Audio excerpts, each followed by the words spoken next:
So today we want to tell you a few things from our investigations in supply chain attacks. Why? Because we think supply chain attacks are very cool things. And it doesn't matter from, let's say, which side of the barrier you're looking into this. Maybe, let's say, between you, there's people who are working on supply chain attacks for fun, for profit. And maybe there's, of course, people who look into catching those things. Speaking from our side, we are, let's say, specializing in catching the supply chain attacks as well as other sophisticated attacks. We are members of the Global Research and Analysis team at Kaspersky, also known as GREAT, which led inevitably to a lot of jokes, such as make great great again, or great is not great anymore. I can assure that we're still doing some things, not sure if they're great. And these are some of the things that we have written about in the past years. To be honest, they don't fit on one screen anymore. So these are just some of the, let's say, older researches. Now, I think it's good when talking about supply chain attacks to remember some maybe of the kind of the old school days. How many people had one of these in their pockets like a couple of years ago? Huh? Oh, yes, sorry about that.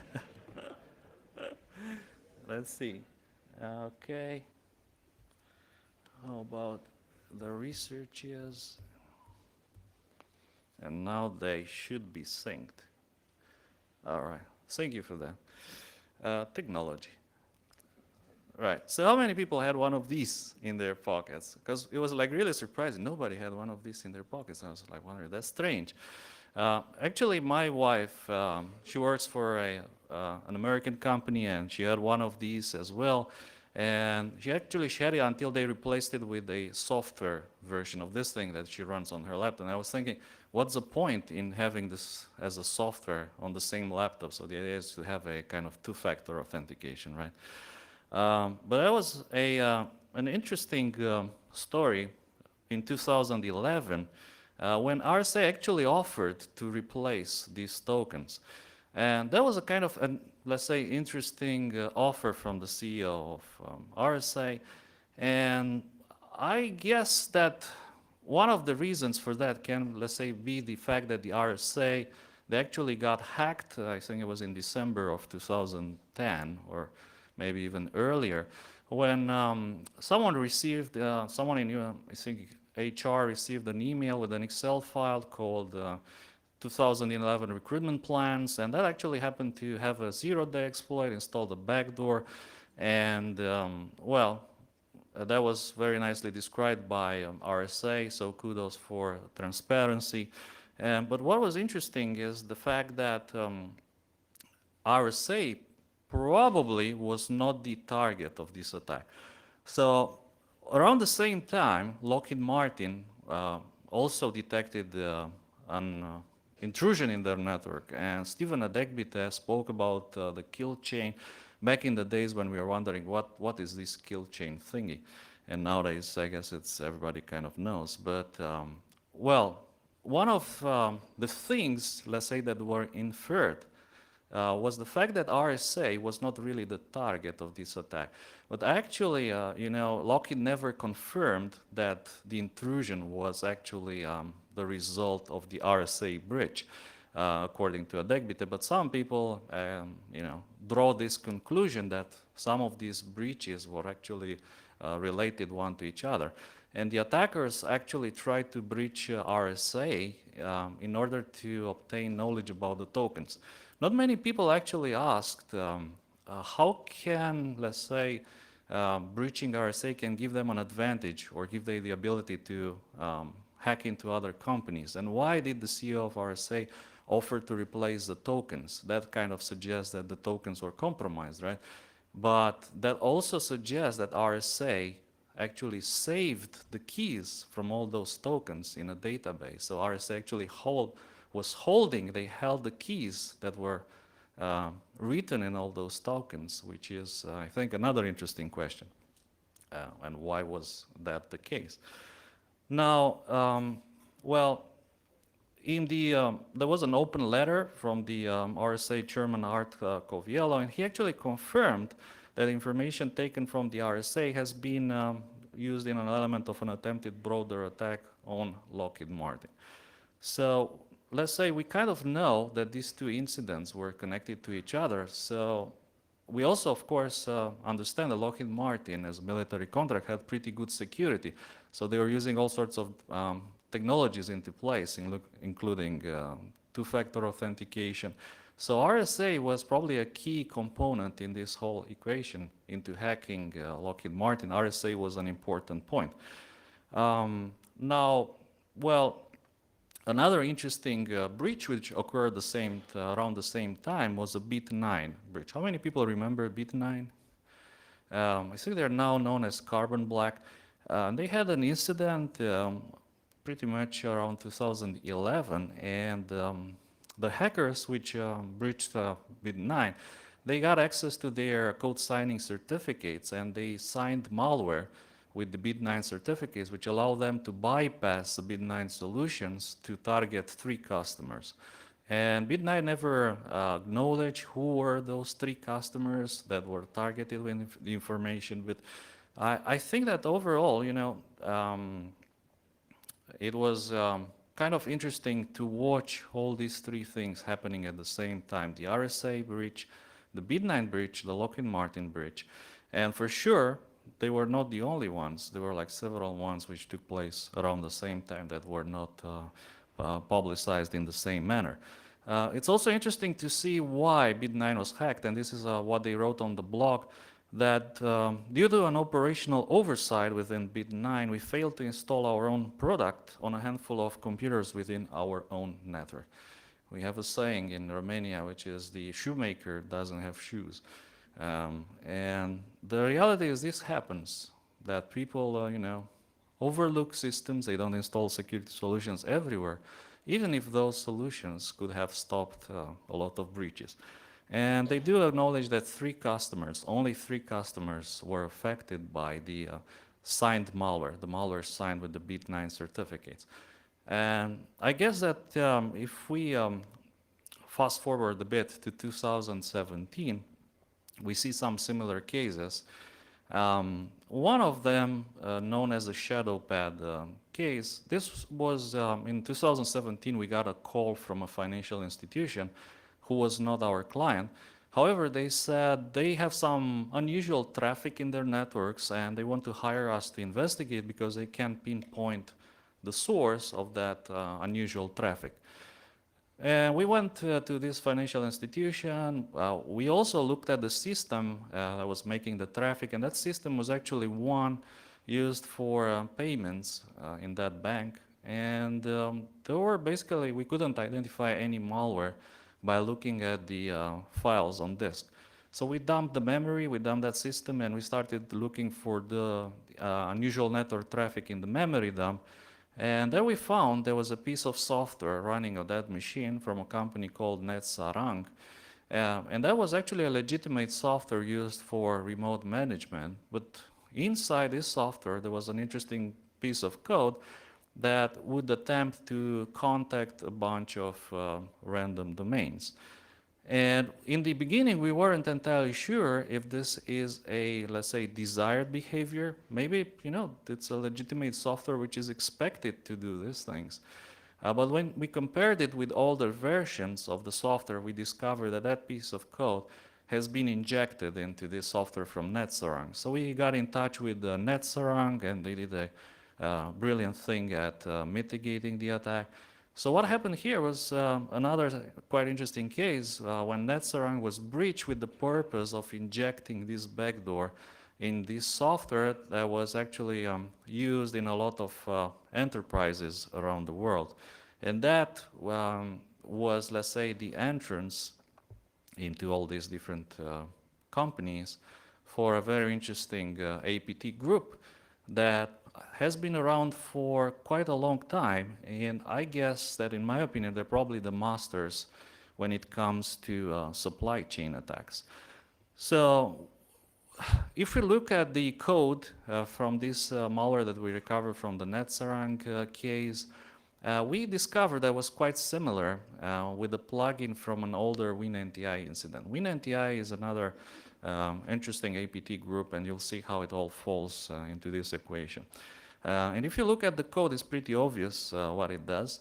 Actually, no, it isn't. But if you look at the code this way, it's pretty obvious what it does, probably still not. So I think what it does, it actually is a hashing algorithm for the API calls. So they need to do this in order to run their shell code in memory because they have no API imports in the code. And this code with the two unique constants you see there is very specific, and this actually allows you to group them together and to see what's behind it. Now, another, I guess, interesting information about this attack came from Microsoft. And Microsoft actually, they took an APT group known as Barium to court. So they sued them, and they said that the method of compromising stealing information involves the shadowpad malware, so which the Barium defendants distributed via third-party software provider compromised update. We know it's NetSarang. So this is Microsoft saying that the APT group known as Barium was behind this NetSarang incident. If we go a bit further, in September 2017, Morphisec, an Israeli company, found another quite interesting software, CCleaner, which is way more popular than the NetSarang software. I think the NetSarang software was used mostly in big enterprises, but CCleaner, I think they have over 16 million users around the world.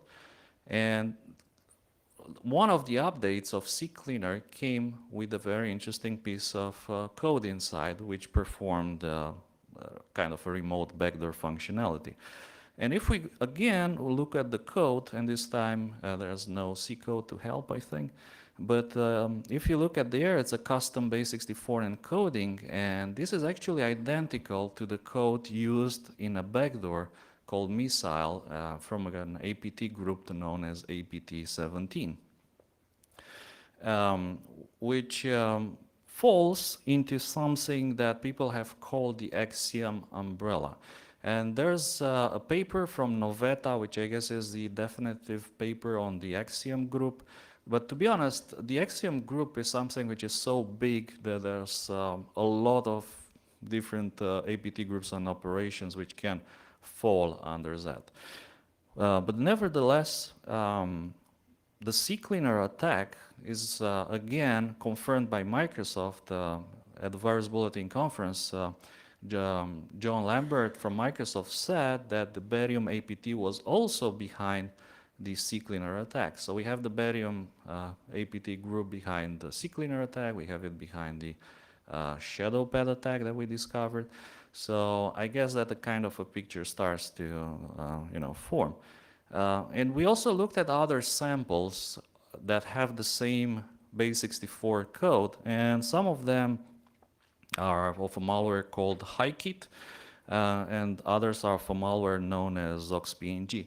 And it's quite interesting that there's a very good presentation, by the way, what is Missile. Chris McConkie from PwC spoke about it at SAS conference 2 years ago. And he spoke about Missile, which is actually the nickname of a developer that worked for APT17 and some of these Chinese-speaking APT groups. And there's a lot of digital trails he left on the internet all these years that, eventually can identify him by the name and so on. So I can recommend you to look at this clip. However, I think the most interesting part comes from the Noveta papers, where they say that, some of the malware used by Axiom, such as Poison Ivy, Ghost, Static Shell, that's kind of generic. However, tools only seen by Axiom are ZoxPNG and HiKit. And HiKit or HiKit was one of the malwares that was used in the Bit9 hack from 2011. So if you put all these things together, a big picture starts to emerge, and you realize that these guys have been around for a long time doing the supply chain attacks. So probably going back to 2009 and maybe even before. So WinNTI, Barium, lead is another, let's say, sister group of Barium by Microsoft name, and Axiom. How do they all, let's say, fit together? Well, Microsoft published a blog about these guys in 2017, and it split them into two activity groups known as Barium and lead. And they said let's say, one of the defining traits of these groups is their usage of the WinNTI malware. And that's interesting because we wrote about the WinNTI malware in 2013, 2012, although our research on the WinNTI malware began around 2011. And when we started our research into this stuff, we found a lot of forum posts in Chinese from a number of people. So one of them, for instance, here was a security researcher job, like pen testing, kind of the usual technical requirements, nothing special there. Location is Guangdong or Guangzhou.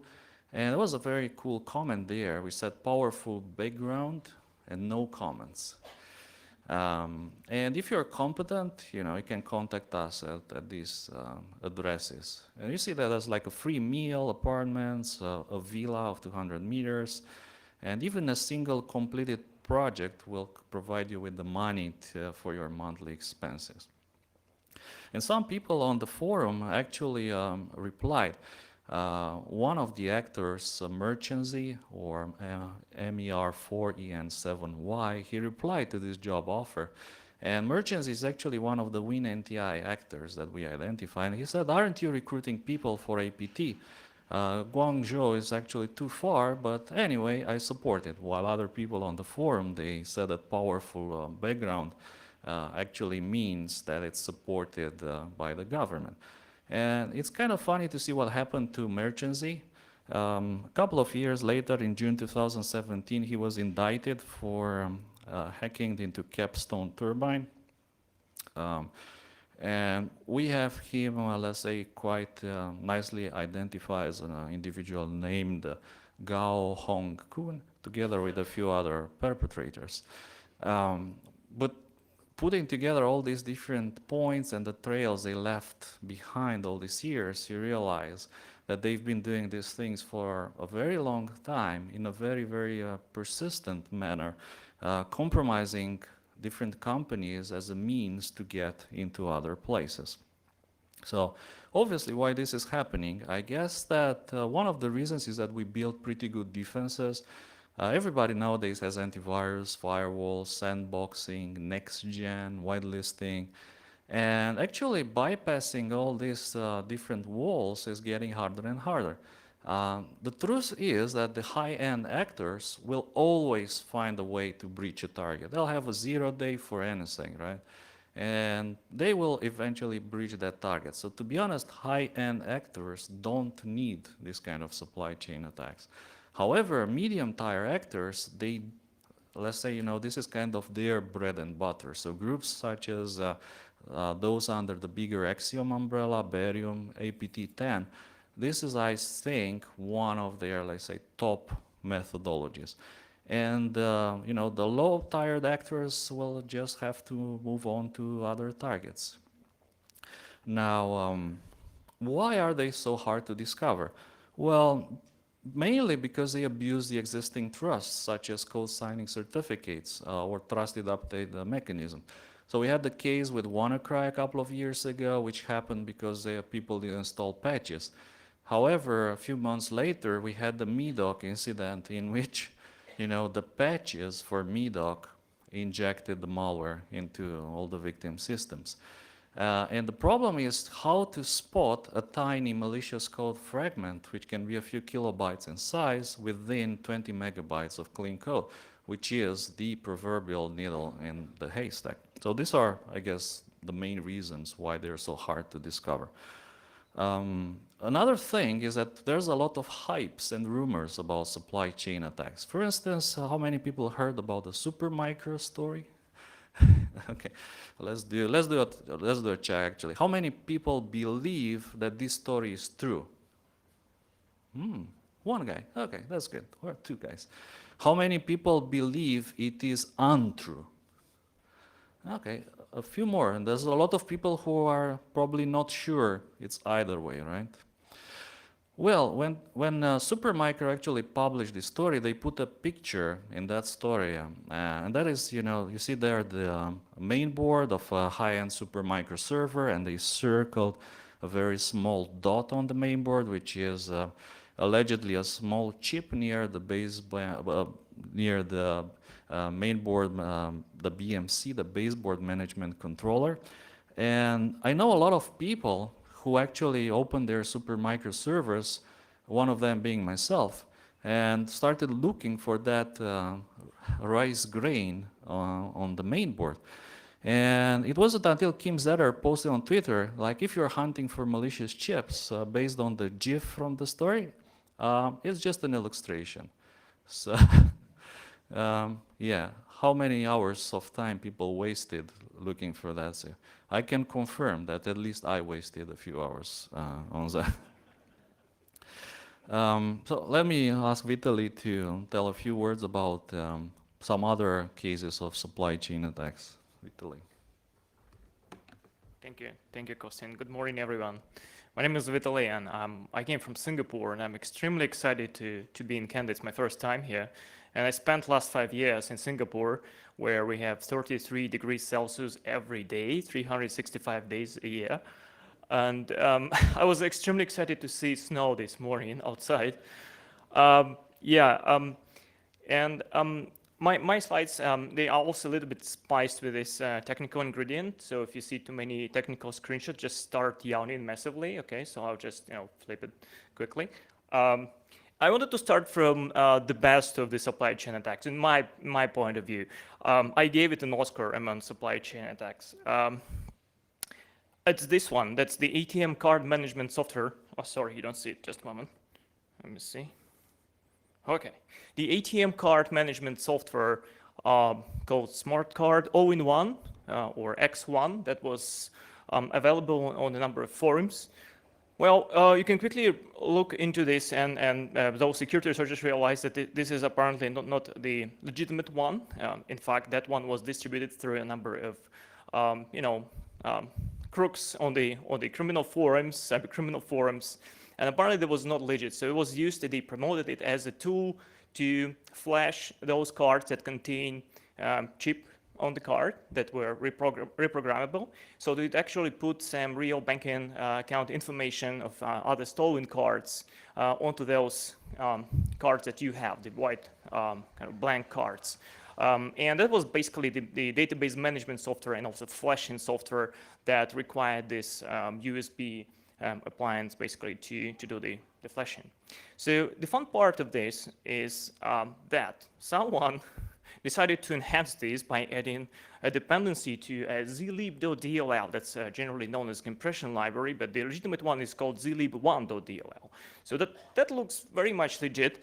And they just modified the executable by adding dependency of additional DLL file that, in fact, resulted in loading of additional DLL into memory of that process of the tool that was offered on the forum. And it was distributed on the forums. So what we found during this hunt after the Lazarus gang or Blue Norov gang that was known for this notorious hack of the Bangladesh Central Bank in 2016, when they tried to steal 951 million US dollars from Central Bank of Bangladesh. So these guys also tried to kind of piggyback and hunt the other criminals to steal from their pockets. It's kind of a third-party collection from the criminals. If you steal from criminals, nobody will ever trace you back to you. They'll probably find the original criminal that was hacked, not the second layer, right? So that's what they did, and I call it the king of supply chain attacks because it actually targeted the criminals by other criminals. So if only all of them were the same. What about the real banking software? Is it getting breached? So there is a story we found, and I wanted to give a warning that not all banks are the same. So I'm not talking about big developed banks, but some of those that are from the kind of the middle level, they don't actually have enough of budgets for proper security and control of the software and their supply chain vendors. This is why they got into troubles, and we happened to discover these troubles. So what we discovered was, in the end, the recipe that the criminals used. So I wanted to show you this perfect pie, cybercriminal pie in 9 steps, how to get into a bank, or maybe a number of banks. First of all, you find an ATM manufacturer, because every bank uses, one way or another, ATMs. And it has to be not too big, because it must be easy to breach, right? So if it's a big one, they will probably invest a lot into defense. Not too small, it has to be international, so it's not based in your own country, right? Better to cover the more countries, the better. And then preferably offering white label ATMs. That means they are kind of not non-branded or can be shared by multiple banks by just gluing and sticking those logos on top. That's a good thing because you can breach multiple banks if you compromise this vendor. And then you go and breach the software distribution website where this software is available. Inject your tiny code into the software distributive, wait more, and then bingo, you can please the dark side, right? You can do whatever you want because this software will be downloaded. The distributives of the ATM management software will be downloaded by the banks willingly. So it's kind of a watering hole attack against banks. And this has really happened. So all these points are from the real case. We discovered a couple of years ago, one of our customers in Australia actually showed signs of some anomalous activities beaming out of their networks. So when we investigated how it happened, we narrowed it down to the distributives of the software that the administrator has willingly downloaded from the vendor website. And that one was still distributing the Trojanized software for anyone in the world. So there is point 9, if you noticed. So in ideal case, of course, you have to be caught by Kaspersky. But that's how it looked, the distributive. And all the bad guys needed to do is just to inject these few lines of the Visual Basic script into the MSI installation package. So, and that was one, that case was linked back to the US-based vendor of ATMs who we notified shortly after the discovery, and then they had to put it down and do the cleanup on their side. But just a few lines of code, that lead to execution of a PowerShell, downloading of additional components, and eventually breaching a number of banks that use this software. Let's move on. And kind of the main course of our presentation is the Shadow Hammer story that happened this year, where me and Costin worked closely on this particular investigation. And in the beginning, I wanted to say that there was Reddit. First of all, last year, people on Reddit that are quite security savvy noticed that there was a new update from Asus company from Taiwan. And they normally show what is in the update. So they show this notification of a critical update, but there was nothing. So basically, there was an update that installed nothing, which looked a little bit strange to some of people. They started looking into what exactly it is, what's the executable, and some of them noticed that that's a little bit strange one. Some people uploaded it to VirusTotal to check for potential malware inside, and of course that was clean because it had digital signature by Asus Tech Computers. Was a valid, verifiable signature by a trusted vendor, right? It was not detected by any AV, so people cooled down very quickly. Some of them found other explanation of some rogue misspelling of the word force. Someone speculated that just because Asus is a known German company, apparently, and they do have these kind of mistakes. You can see this file name over there spells force with a mistake. But the problem was apparently deeper. So people actually cooled down because nobody detected, nobody found anything suspicious. There was no network activity from that executable, and people let it go. And also, somebody actually noticed that the executable that was pushed was dated as made in 2015. And they even tried to contact the technical support of ASUS and ask about that. And they tried to also calm them down and suggesting to scan their computers for viruses if they are feeling paranoid. Apparently, they did not discover anything for those people, but we made a curious discovery later. It happened in the end of January this year, where we spotted some fishy updates that contained apparently something strange. They were coming from the official ASUS update server, and it was related to the live update utility of ASUS. And they had digital signature, but at the same time, there was something in them that triggered our detections. So we recently started hunting for different techniques used by APT groups, and we found a match in one of those digitally signed binaries. So initially we thought that was a false positive, but when we looked closer, we found that in fact it contained injection. And it was in the same exact executable that was dated as 2015, but pushed last year to customers of ASUS. So it all looked fishy. We quickly made a report and got in touch with ASUS to do our due diligence. We reported that there's some malicious injection. They definitely need to check all of their executables, take care of that. And we kept supporting them since that, answering all their questions, technical questions. And we made quite a few discoveries on the way. So the backdooring techniques they used, they in fact took old executable from ASUS from 2015 and then they patched it. They injected tiny malicious code and then replaced one of the resource files inside so they could transfer the execution flow from the original executable, the benign one, to the malicious, and then download additional components from the network. So in the middle of last year, they understood that's probably too visible. It was all in plain text, so they added encryption, they added additional layer, and that's why they introduced the payload decryptor added to one of the executable code sections. But the principle remained the same. They just patched the same executable from 2015. They didn't even care about changing the timestamp. These are some of the screenshots how the early variants of backdoor looked like.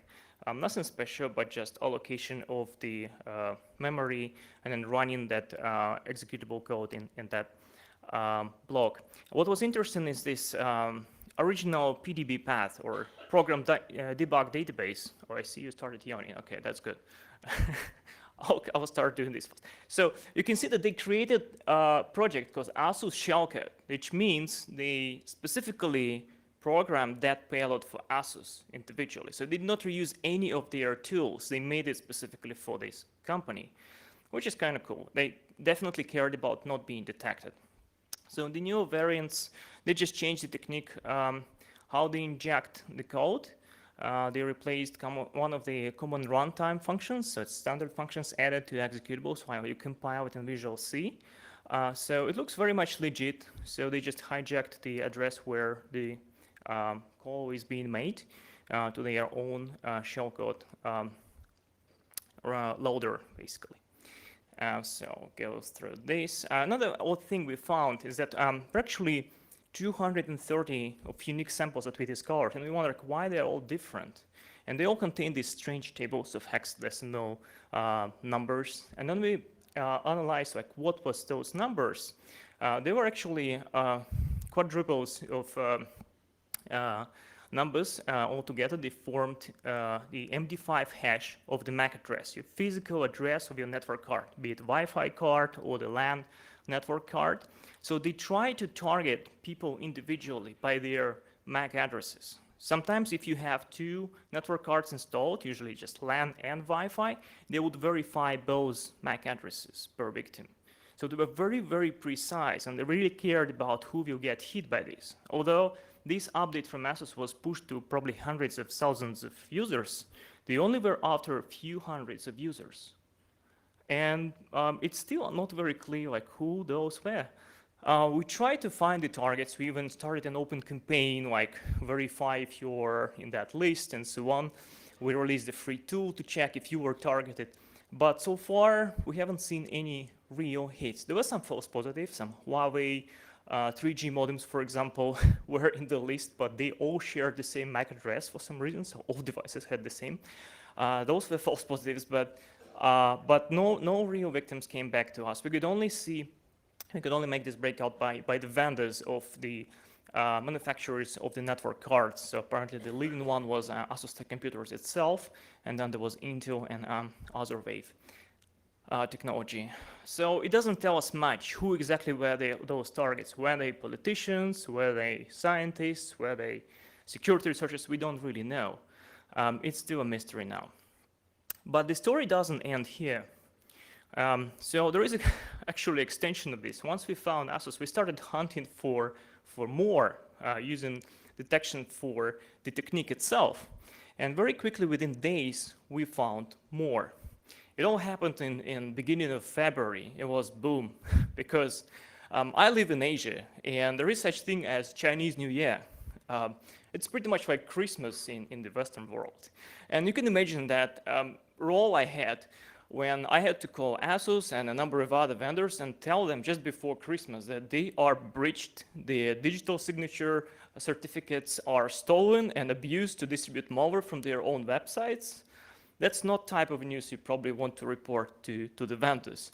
So I had some hard time and hard conversations with those, but we managed to find more companies. So there are at least 3 different Asian gaming vendors that were compromised in a similar manner. The bad guys injected code into digitally signed executables. The certificates were all genuine. So the binaries were validated, but they contained malicious injections. And later we figured out what arsenal they used, and we started, identifying those hosts on the internet, and we found 3 additional businesses. For some reason, they were all located in South Korea. Some of them were game vendors, some of them were pharmaceutical companies, some of them were big enterprise, like conglomerate from South Korea, doing pretty much everything. They had those backdoors installed on their servers.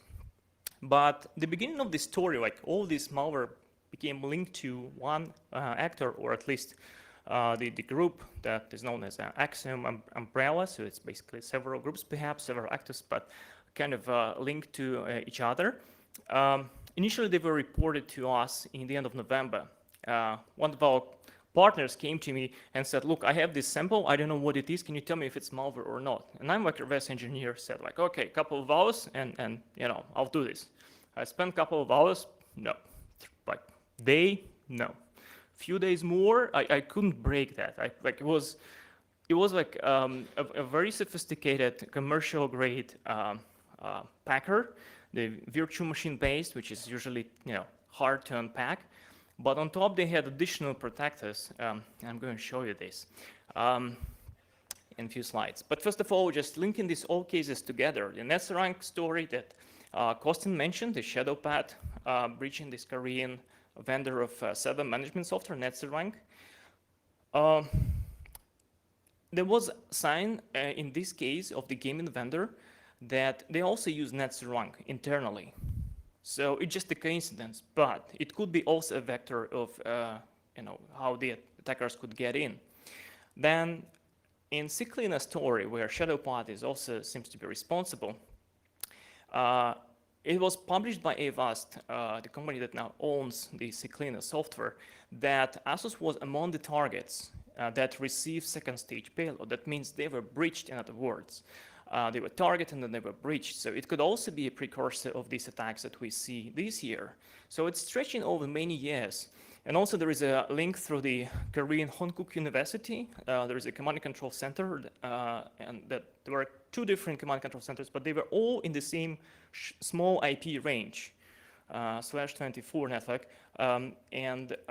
We don't think that this is just a coincidence. They just systematically abuse that particular network to host their proxies for the command and control centers. A few words about the arsenal of tools. Some of the cool things they do, they use cheap tools to burn them first, just in case it's picked up by security products or administrators or security researchers. So they use this rudimentary backdoor that is written probably by some students or juniors in their teams. So they push it first for initial reconnaissance, and this is where they collect MAC addresses if you've been wondering like where they got those MAC addresses of the targets, probably they collected it throughout a number of other campaigns through such backdoor. Interestingly, this backdoor actually detected all versions of Windows starting from Windows 95. I guess they're interested in that too. But that one was very minimalistic. So if they see that target is interesting, they would push something more complex, such as this. And this is what I've been working on since the end of November. That's the multi-layer, like first there was like VM protect, shielded code, and like multiple layers of decryption, decryption, decryption. At some stage I got stuck because it decrypted using the key I didn't have. It was the key that derived from the one of the kind of system properties. There was a serial number of the drive C that was used to produce the key to dynamically decrypt it in the next payload and execute that. So if you don't have the right serial number of your C drive, it will just crash, which happened to me, which happened to the sandbox analysis and many other attempts to analyze it. So I had to brute force and find the right serial number in order to continue analysis. So it took me some time to make the tool to brute force effectively, and then eventually discover like the whole set of the connectors and plugins they have. And in the end, it didn't contain the real payload. It would go to the Google Drive and fetch the next stage command and control server address. The interesting tool among those used by this actor was server persistence. This is what we managed to find on Internet Live servers hosting that malware. It's a very cool tool. They kind of open and work on top of the port 80, which is a common port for the web servers, right? The HTTP protocol, the old one. But they kind of add additional channel so they can host their executable in separate process, not as the traditional web script or the web application, but it runs as an executable and replies to certain requests through the Microsoft HTTP API. So it's extremely hard for system administrators to trace it back to the particular executable that processes a specific HTTP request, because there is no mechanism in Windows that can help you do that. So if you remember the ASUS case, right, and it seemed big, in fact, according to our data, we got only 57,000 of our customers having one way or another those Trojanized executables. And now, of course, not everybody uses Kaspersky, right? And not everybody uses antivirus at all. So the real numbers are probably, much, much more, like times or maybe dozens times more than this. But if you look at the gaming industry, there's 3 vendors that we managed to discover already were twice as big as the ASUS case. So we're probably talking about many, many more users. And in that particular case, they targeted pretty much everyone. They collected information from every single system.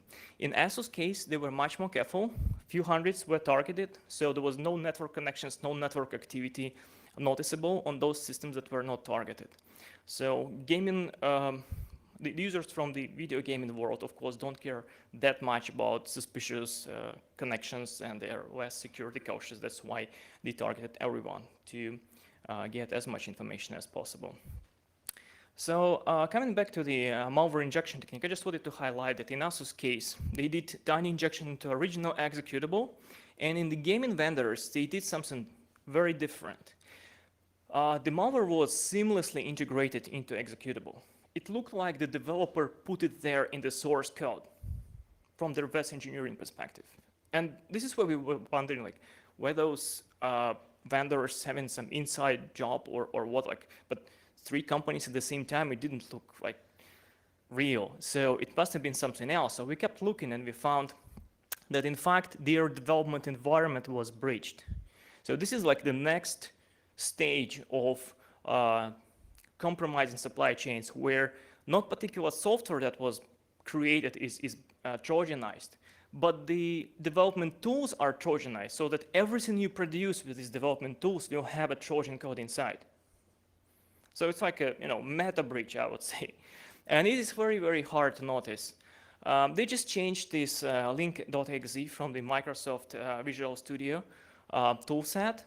Again, they added DLL dependency, which did the job once it is loaded into the same address space of the process. Pretty much like this best ever supply chain hack by criminals hacking criminals. Very similar technique of injection. But to conclude, and this is every point is number one, right? It's very important. When you compile lies to you, like it is really hard to find where the malware is. You will try to probably talk to your developers, try to figure out where it is coming from, where somebody injected that malicious source code. You'll do the review of the source code, but you will find nothing there. Still, the malware will be compiled in and it will look like you put it there on purpose as the developer of that software. It will, of course, go below the radar because once the developer compiles the code, you probably have secure channels to deliver to the code signing server and it will do the job. Most importantly, like it will not be possible for the developer to easily find this because let's say a developer creates a dummy project like Hello World, right? It compiles and see if it contains malware or not. In this case, it will not contain malware. The authors of this particular technique, they actually hard-coded the names of the projects that they want to backdoor. So if you try to compile something else, such as Hello World application or testing application, it will not contain any malicious injection. And that was very smart. I mean, that delayed the discovery of the backdoor component in the compiler. Yeah, and to conclude, I'd like to pass the microphone back to Costin. Thank you. Right, I know we're out of time, but I think after going through all these different examples that we have seen during the last 10 years or so, well, I guess that when it comes to discovering supply chain attacks, existing technologies are not very good. And that's because existing technologies are not good at catching trust abuse. And there's two main issues here. One, that's the code signing. So the moment that malware is code signed, that's kind of game over for most security solutions out there. The other issue is that even let's say that you disregard the certificates, you need to find the needle in the haystack. A tiny piece of malicious code within tens of megabytes of legitimate code. So I guess, how do you catch future attacks? If you look at what worked for all these cases, I guess that code similarity is one of them. Another one that is very effective was a network-based detection. Remember the financial institution who found the malicious traffic from their organization before being able to catch anything else. And I think it was Rob Joyce, who was the head of NSA's TAO, who once said that one of the biggest nightmares for the NSA is a out-of-band network tap and the diligent sysadmin checking the logs.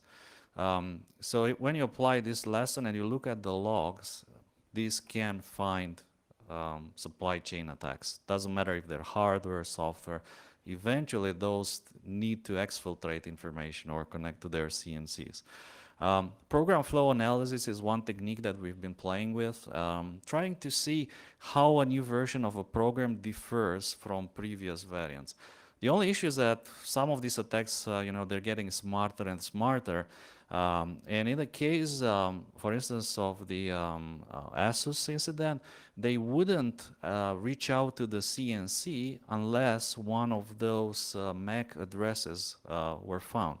So there would be like very little signs that there's something bad happening in that system. But I guess we need to develop, more such systems, more techniques, and probably as threat groups are getting more mature and these attack technologies are getting more sophisticated, we will also need to have technologies that can find more supply chain attacks. So let's see what will bring to in 2020. I guess I will see even more supply chain attacks. We haven't seen any significant, I guess, on the mobile side of things. There have been a couple of router attacks, but I think that's also quite interesting territory. So I think it's a very, very interesting field and a very, very tricky kind of area of research. Doesn't matter if you're on the offensive side of things, defensive. Supply chain attacks for sure will be in the spotlight for the next years. Thank you very much.